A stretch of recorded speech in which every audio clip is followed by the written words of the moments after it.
여러분들의 기도로 오늘 이렇게 말씀을 전할 수 있게 된 것을 참 감사하게 생각합니다.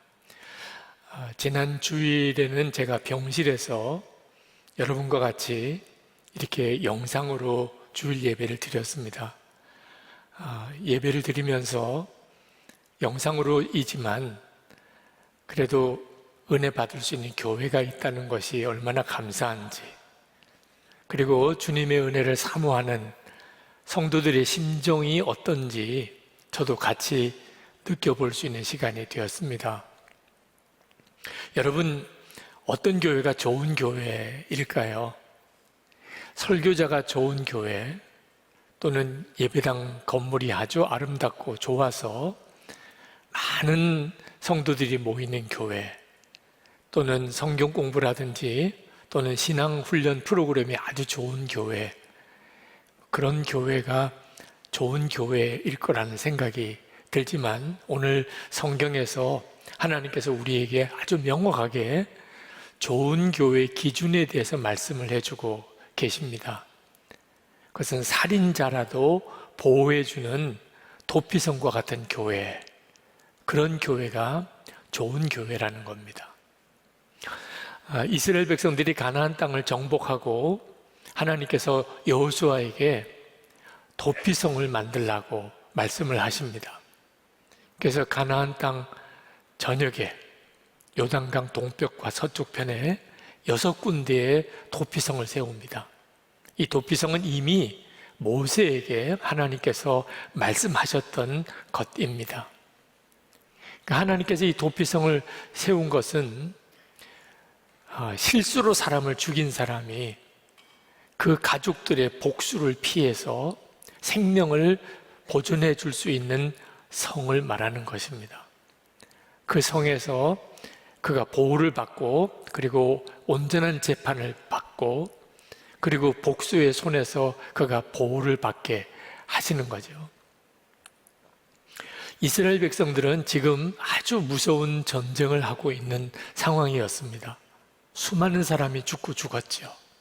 자, 이런 상황에서 실수로 다른 사람을 죽였던 어떤 한 사람의 영혼을 귀하게 여기고 그를 보호하는 그런 도피성을 6군데나 만들게 하신 것은 어떻게 생각하면 좀 지나치게 생각이 들 정도입니다. 꼭 이렇게까지 해야 하나 하는 거죠. 그렇지 않아도 수많은 사람이 죽는데요. 그런데 하나님께서 이 도피성을 만들게 하신 뜻은 단지 이스라엘 백성들에게 가나안 땅을 주시려고 하심이 아니고, 하나님의 백성답게 사는 그런 백성이 되라고 하는 교훈이 담겨져 있는 것입니다. 하나님의 뜻은 사람을 죽인 사람조차도 긍휼과 용서와 사랑으로 대해주라는 거죠. 여러분, 그때 당시에 수많은 사람들이 죽는 전쟁터입니다. 사람이 죽는 것에 대해서 무감각해질 수도 있는 거죠. 게다가 자기 가족이 죽임을 당했습니다. 그가 고의든 실수든 누군가가 내 가족을 죽였단 말입니다. 그러니 그 전쟁의 살벌한 그때 그 분위기, 사람들의 마음이 얼마나 강팍해졌겠고, 그리고 사람이 죽는다는 것에 대해서 얼마나 무감각해져 있겠습니까? 그런 상황에서 하나님은 복수를 하지 말라, 실수로 사람을 죽인 그 사람을 어떻든지 보호해 주라, 그 영혼을 지켜주라고 하는 거죠. 왜 그렇게 하셨을까요? 그것은 이스라엘 백성들이 하나님의 그런 은혜를 받은 백성이기 때문입니다. 하나님께서 이스라엘 백성들을 끊임없이 사랑하시고 용서하시고, 그리고 은혜로 지켜주시고, 그리고 그들을 살려주신 하나님이시기 때문입니다. 그러므로 그들도 당연히 그렇게 살아야 한다는 거죠. 하나님은 죄를 가장 싫어하시는 분이십니다. 하나님은 절대로 죄를 용납하지 않으십니다. 죄는 반드시 무서운 그 죄의 대가를 치르게 되어 있습니다. 그런데 또 한 가지 우리가 분명히 알아야 할 것은 하나님은 죄를 그렇게 싫어하시지만 죄인은 끊임없이 용서하시려고 하시는 하나님이라는 겁니다. 죄인을 용서하고 어떻든지 그를 다시 일으켜 세우고 그를 살려주려고 하시는 하나님이십니다. 그 가장 전형적인 대상이 이스라엘 백성이었습니다. 이스라엘 백성은 하나님의 택한 백성이지만 이스라엘 백성은 끊임없이 하나님께 범죄하고 하나님을 배신하고 그리고 하나님을 이용했습니다. 그럼에도 불구하고 하나님께서는 이스라엘 백성들을 벌하고 그리고 그들을 멸하지 않으시고 오래 참으셨습니다. 용서하시고 또 용서하시고 그리고 그들에게 긍휼히 대해주시고 어떻든지 그들을 살려주시려고 하셨다는 거죠. 그리고 이스라엘 백성들에게 너희들도 그렇게 하라는 겁니다. 가나안 땅에 도피성이 있다는 것은 그들이 하나님의 백성이라는 증거라는 거죠. 여러분, 이것은 우리에게도 대단히 중요한 교훈입니다. 아마 여러분들도 다 느끼실 거예요.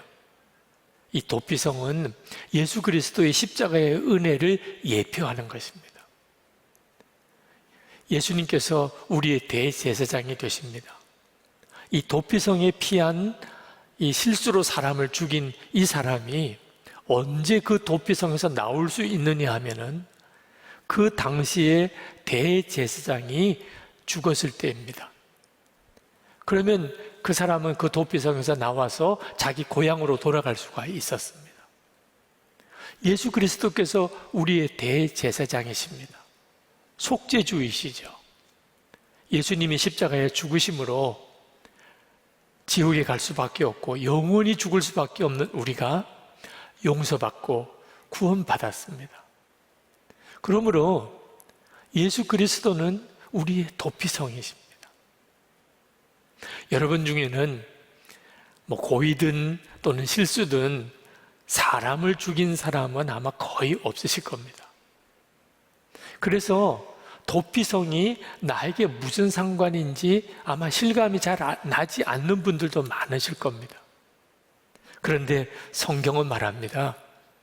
우리가 실제로 사람을 죽이지 않았어도 사람을 미워하면 그것은 살인한 것과 같다는 겁니다. 요한일서 3장 15절 말씀에 보면 그 형제를 미워하는 자마다 살인하는 자니 살인하는 자마다 영생이 그 속에 거하지 아니하는 것을 너희가 아는 바라. 여러분, 미운 사람이 있으시지요? 우리가 살다 보면 수없이 우리에게 말도 안 되게 악하게 대하는 사람들, 도무지 용납할 수 없는 그런 죄를 짓는 사람들을 계속 보잖아요. 가족과 친척 중에도 그런 사람들이 있잖아요. 같은 교인들 사이에도 그런 사람들을 보지 않습니까? 그럴 때 우리 속에 미움의 감정이 일어납니다. 그때 여러분 정말 조심하셔야 돼요. 그 사람을 미워하는 것이 그 사람을 죽이는 것과 같다는 것입니다. 예수님께서는 5장 22절, 마태복음 5장 22절에서 이렇게 말씀합니다. 형제에게 노하는 자마다 심판을 받게 되고 형제에 대하여 라가라 하는 자는 공회에 잡혀가게 되고 미련한 놈이라 하는 자는 지옥불에 들어가게 되리라.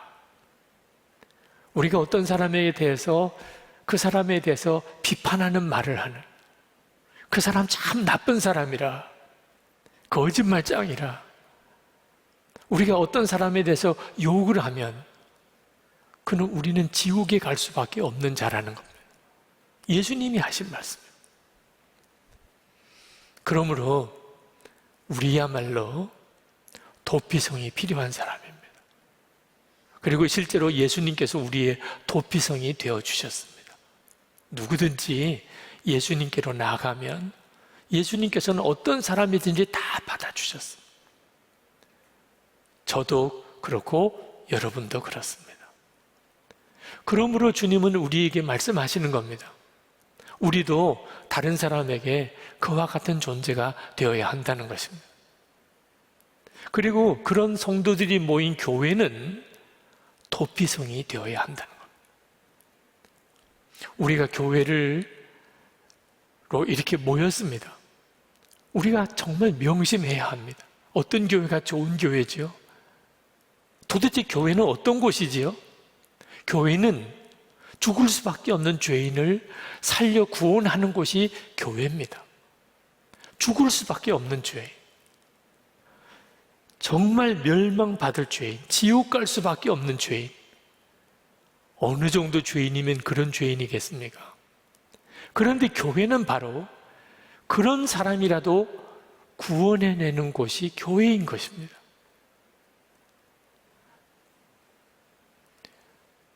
우리가 교회를 생각할 때마다 항상 잊으면 안 됩니다. 교회는 어떤 죄인도 아무리 그가 더럽고 악한 죄인이라 할지라도 그를 구원하여 그가 하나님의 자녀 되게 만드는 곳이 교회라는 곳이고, 그런 뜻에서 교회가 도피성인 것입니다. 여러분, 누군가가 무슨 잘못을 했을 때 그 사람을 비판하고 미워하는 것은 사람이 가지고 있는 거의 자연스러운 감정입니다. 까닭이 있으니까 우리가 그 사람을 미워하고 비판하는 거죠. 아무런 잘못도 없는데 우리가 그 사람을 괜히 비판하겠습니까? 저에게도 밤잠을 자지 못하게 할 정도로 제 마음속에 미운 감정을 일으키는 사람들이 그동안에 참 많이 있었습니다. 그런데 주님께서 아주 무섭게 경고하셨어요.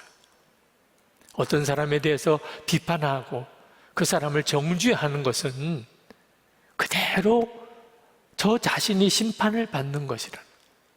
내가 비판한 것, 내가 정죄한 것, 내가 비난한 그 말이 결국은 나를 심판하게 될 것이라는 겁니다. 마태복음 7장 2절에서 예수님께서 말씀하셨어요.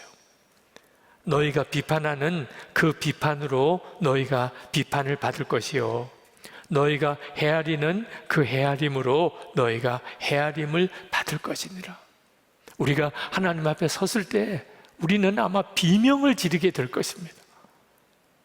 왜냐하면 그때 나를 심판하는 말이 다 그동안에 내가 다른 사람에게 했던 말이라는 거예요. 저 사람은 사람이 안 돼, 저 사람은 죽어 마땅해, 저런 사람은 우리 교회에서 떠나가야 돼. 어떻게 사람이 그럴 수가 있어? 여러분, 그 말이 하나님 앞에 섰을 때 다 내 잘못에 대해서 심판하는 말들이 된다는 것입니다. 이것이 진짜 무서운 거죠. 예수님께서 세리와 창녀를 사랑하셨습니다. 여러분, 이 말씀은 대단히 심각한 말씀이에요. 왜냐하면 세리와 창녀는 그때 당시에 가장 더럽고 추하고 그리고 상종할 수 없는 그런 죄인을 상징하는 것이기 때문에. 그런데 예수님은 그들을 용납하셨어요. 그것 때문에 오해를 많이 받으셨어요. 그런데 참 이상하게도 예수님께서 그때 당시에 가장 경건하고 가장 의롭다고 자타가 공인하는 바리새인들은 예수님께서 단호하게 물리치셨어요. 독사의 자식이라고 하셨어요. 이유가 뭐죠? 그들이 세리와 창녀들을 얼마나 무시하고 멸시하고 짓밟고 헐뜯고 했는지, 더럽다고, 악하다고, 죄인이라고 그렇게 정죄한 것 때문이었습니다. 하나님께서는 우리가 어떤 사람에 대해서 정죄하고 비난하고 멸시하고 하는 것을 얼마나 싫어하는지 모릅니다. 하나님이 어떤 것을 싫어하는지는 요즘에 인터넷에 나오는 댓글들을 보면 알 수 있습니다. 거기에 악성 댓글들이라고 읽어보기만 해도 느껴지는 댓글들이 있죠. 욕을 하고 모욕을 하고 혐오감을 일으키고 그런 댓글들 말입니다. 우리가 어떤 일을 잘못을 잘못이라고 이야기하고 바로 잡는 일은 대단히 중요해요.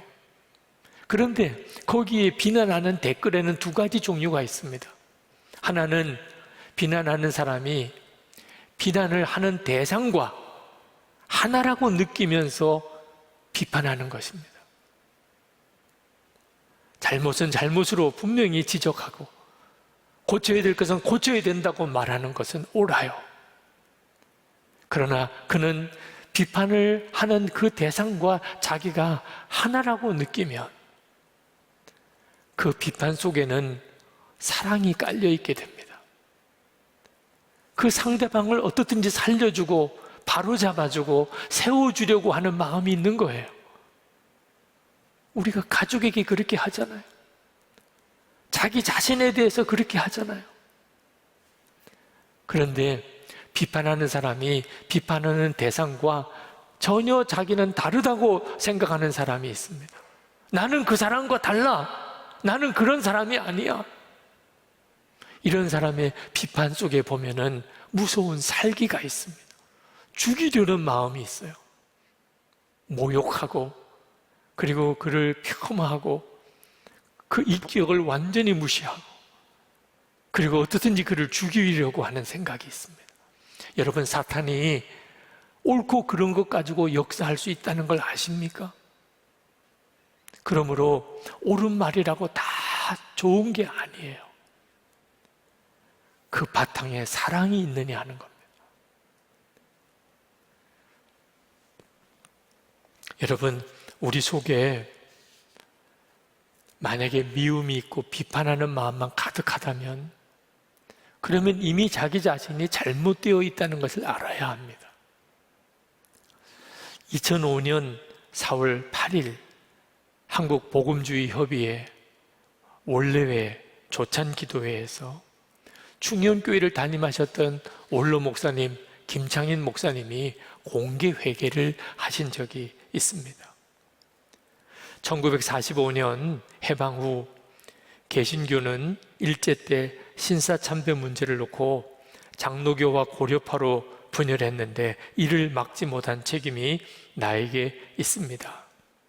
광복 직후 평양, 부산 등에서 몇몇 옥중 성도들이 모여 재건교회를 하면서 함부로 입을 열어 다른 사람들을 저주했습니다. 우리가 교만해지면서 판단력이 어두워졌고 사랑이 없어져 우리와 뜻이 다른 사람과는 밥도 같이 먹을 수 없다고 생각했습니다.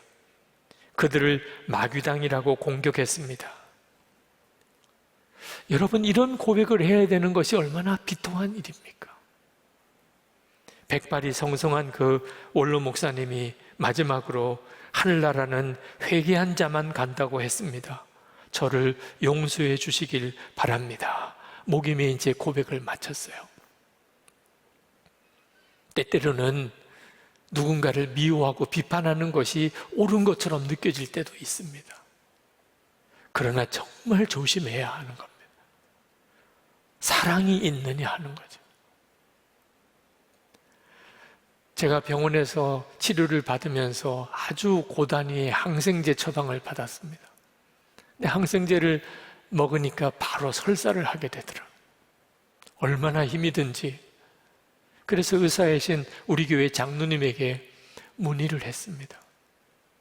그랬더니 장로님 하시는 이야기가 그 항생제 때문에 몸속에 있는 좋은 균도 다 죽어서 그렇게 되는 것이니 유산균 제제를 복용을 해보시라. 그런 처방을 해주셨어요. 여러분, 우리 속에 미움이 가득하면 그것은 우리 스스로를 죽이는 역할을 하게 됩니다. 하나님께서 우리 안에 심어주신 것은 용서와 긍휼과 사랑이에요. 그것이 우리를 살리는 겁니다. 어떤 경우라도 어떤 사람에게라도 용서와 긍휼과 사랑을 잃어버리고 미움만 있다면 그는 스스로를 죽이고 있는 거예요. 빅토르 위고의 마지막 장편 소설 93이라는 소설은 프랑스 대혁명 때에 있었던 이야기를 소설로 쓴 겁니다. 큰 배가 대포를 수송하고 있었어요. 그런데 풍랑을 만났습니다. 배가 요동을 하는데 그 대포를 묶어놓은 쇠사슬이 끊어져 버린 겁니다. 그 배 속에서 그 큰 덩치의 대포가 이리 흔들리고 저리 흔들리면서 수많은 사람을 다치게 하고 있는 거예요. 수병들이 그 육중한 대포를 풍랑 중에 어떻든지 고정시키려고 애를 쓰는 장면이 그 소설 속에 나옵니다. 그 이야기는 매우 상징적이에요. 우리를 죽이는 대상이 바깥에서만 오는 게 아니라는 겁니다. 우리 속에 있는 미움이, 남을 증오하고 비판하고 하는 그 생각이 우리를 스스로 속에서 죽이고 있다는 거예요. 사막의 교부라고 알려진 이들이 사막에 수도원을 만들었습니다. 사막에 수도원을 만들었으니 누구를 만날 수 있겠어요? 혼자서 조용히 주님만 바라보면서 그렇게 수도 생활을 하는 이들입니다. 그런데 그들의 생활 규칙을 보면 제1조가 무엇이냐면 다른 사람을 비판하지 말라입니다. 아니, 세상에 사막 수도원에서 누가 있길래 다른 사람을 비판하지 말라고 하느냐. 그 정도로 다른 사람을 비판하는 것이 무서운 죄라는 거죠. 너도 죄인이요, 너도 비판을 받을 것이므로 너 자신을 살피고 남을 비판하지 말라. 이건 예수님께서 하신 말씀이에요. 요한복음 13장 34절 35절에서 주님은 말씀하셨습니다. 새 계명을 너에게 주노니 서로 사랑하라. 내가 너희를 사랑한 것 같이 너희도 서로 사랑하라. 너희가 서로 사랑하면 이로써 모든 사람이 너희가 내 제자인 줄 알리라. 여러분, 어떻게 예수님이 사랑하신 것처럼 우리도 사랑할 수 있을까요? 오직 하나입니다. 정말 주님을 믿음으로 바라보고, 그리고 예수님을 생명으로 마음에 영접하고 주님과 동행하는 것입니다. 주 예수님의 사랑이 나를 통해서 흘러나오게 되는 거죠. 예수님과 동행하는 사람, 인격적으로 주님을 만나고 주님과 동행하는 사람의 가장 큰 특징이 마음이 부드러운 것입니다. 저는 제가 인격적으로 예수님을 만나고 그리고 주님과 동행하는 눈이 뜨이기 전에는, 그때도 이미 나름대로 열심히 목회하던 그런 목사였지만, 겉으로는 대단히 부드러운 성격인 사람처럼 보였지만 제 마음의 속은 대단히 굳어 있었습니다. 저는 제가 옳다고 생각하는 대로 그게 옳은 것이었어요. 제가 뭔가 하겠다고 그러고 그게 바르다고 생각하면 저는 아주 고집스러웠습니다. 그러면서도 저는 제가 잘못된 줄 몰랐어요. 근데 예수님을 알고 주님을 인격적으로 깨닫고 그리고 주님과 동행하면서 주님은 저에게 제 마음과 생각과 판단과 계획을 고치게 하셨어요. 주님의 생각은 제 생각과 너무 많이 달랐고 주님의 마음, 주님의 감정은 제 감정과 달랐어요. 특히 사람에 대해서 그랬습니다. 용납할 수 없을 것 같은 사람, 도무지 용서할 수 없는 사람, 도무지 상종할 수 없는 사람, 더 이상 도와줄 가치가 없는 사람들을 향하여 주님은 얼마나 사랑하시는지, 얼마나 주님은 그를 위하시는지를 저에게 깨우쳐 주셨어요. 그리고 제 마음을 바꾸게 하셨습니다.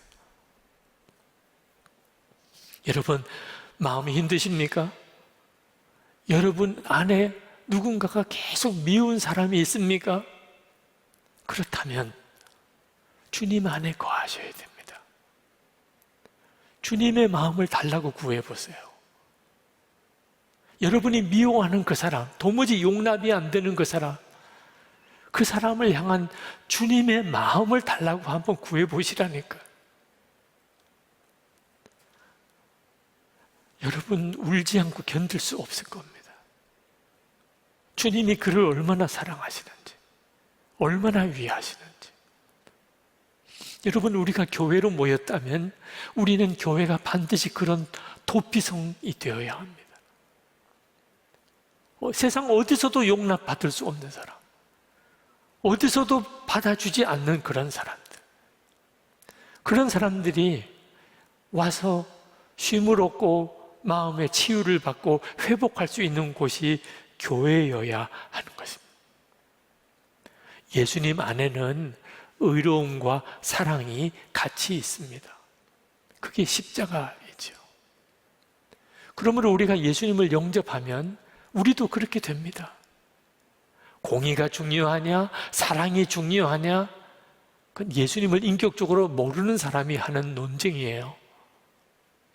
예수님 그분 안에 다 있습니다. 이스라엘 백성들은 하나님의 은혜로 그들은 살았어요.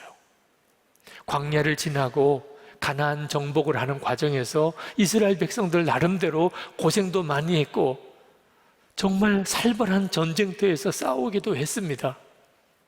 그렇지만 하나님의 은혜로 그들을 지켜주셨기 때문에 그들이 광야도 지났고 가나안도 정복할 수 있었던 거예요. 하나님의 은혜가 없었다면 그들은 아마 광야에서 다 죽었을지 모릅니다.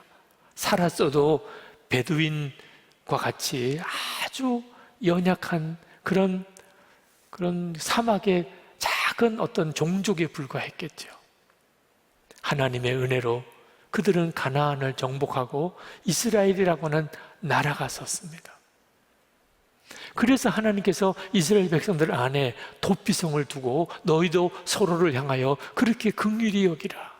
가족을 죽인 살인자라도 어떻든지 그들을 긍휼히 여기는 자가 되라고 하신 거예요. 여러분, 우리 교회도 마찬가지입니다. 우리 교회는 정말 절대절명의 위기 상황에 있었던 교회입니다. 하나님의 은혜로 우리 교회를 살려주셨어요. 그동안 우리가 겪었던 많은 어려운 고비 때마다 선한목자교회 교인들이 얼마나 기도했으며 얼마나 헌신했으며 얼마나 충성스럽게 교회를 세웠는지는 주님도 아실 거예요. 그렇지만 그래서 우리 교회가 바로 선 거 아닙니다. 우리가 기도 많이 했고 우리가 헌신했고 우리가 충성했고 우리가 잘했기 때문에 선한목자교회가 바로 선 거 아니에요. 하나님의 은혜예요. 하나님의 은혜로 함께 하지 않았다면 우리는 절대로 이렇게 될 수가 없었습니다. 그러므로 선한목자교회는 진짜 도피성인 교회가 되어야 하는 겁니다. 우리가 그런 은혜를 받았으니까요. 제가 오늘 아침 교회에 첫 출근을 해서 보니까 상패가 하나 제 책상에 있더라고요. 성남시에서 준 표창패였습니다. 지난 2년 동안 코로나19로 참 어려운 때 어떻든지 어려운 사람, 힘든 사람 돕고 또 도왔던 일들을 성남시에서 어떻게 알고 우리 교회에 표창패를 보내왔어요.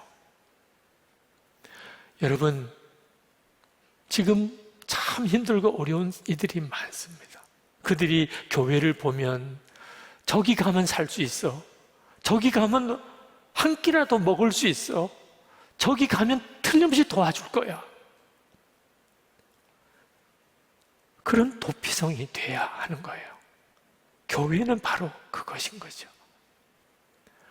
오늘부터 형제교회 파송 선교사 나갑니다. 이제 신청을 하게 돼요. 그 역시 우리 교회가 도피성이 되자는 겁니다. 정말 어려운 교회 많습니다.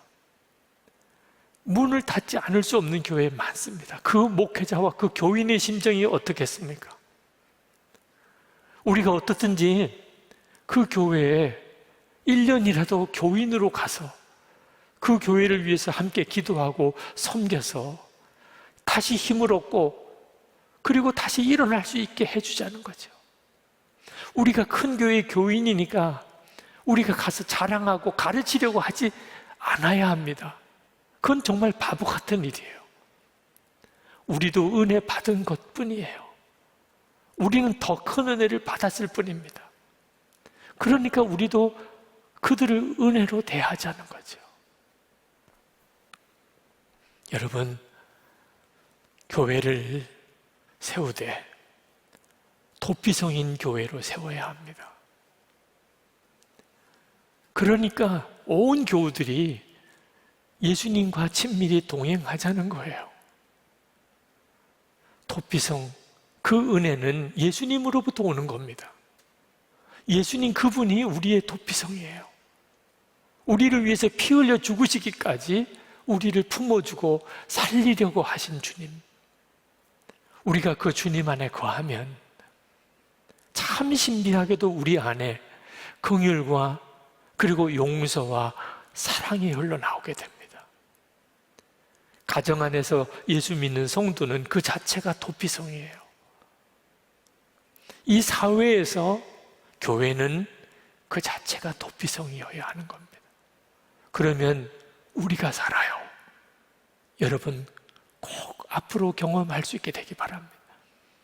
교회를 도피성인 교회로 세워가면 용서가 있고 긍휼이 있고 사랑이 있는 공동체로 우리가 세워가면 우리 자신이 살고 우리 가족이 살고 우리 자녀들이 살아요. 교회가 우리를 살린다니까요. 이제 우리 같이 기도하십시다. 하나님, 교회를 도피성인 교회로 세우기를 원합니다. 그래서 우리가 하나님의 백성인 증거가 되기를 원합니다. 가정에서 제 안에 계신 예수님, 저를 도피성으로 쓰십시오. 이 사회, 이 나라에 우리 교회를, 한국 교회를 도피성으로 세워 주소서.